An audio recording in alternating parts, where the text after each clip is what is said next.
बिस्मिल्लाहिर्रहमानिर्रहीम। आज का मेरा टॉपिक है 1,00,000 आदम। नाम है तकरीर तिरमिज़ी, लिखने वाले हैं मोहम्मद तक़ी उस्मानी 487। अल्लाह ताला की बड़ी कुदरत और अजीब शान है जिस पर कोई पूरी तरह पर मुतल्ला नहीं हो सकता।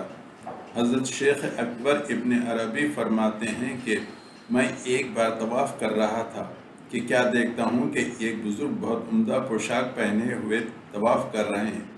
जब तवाफ़ से फारिग हुए तो फरमाने लगे, क्या तुम मुझको जानते हो? मैंने जवाब दिया कि मैं नहीं जानता। फरमाने लगे, मैं तुम्हारा जद्द अमजद हूँ। मैंने अर्ज़ किया, आपकी वफ़ात को कितना अर्सा हुआ? फरमाने लगे, 40,000 साल, 40,000 बरस गुज़र गए हैं।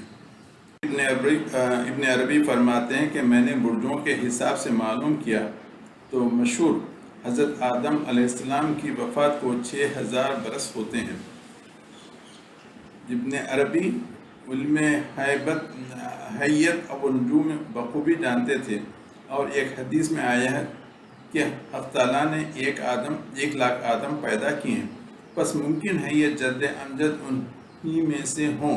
और वजह जद्द अमजद कहने की ये है कि वो मशहूर आदम अलैहिस्सलाम से तो मुक़द्दम ही हैं, वो बस दीगर अदाद से पीछे हों।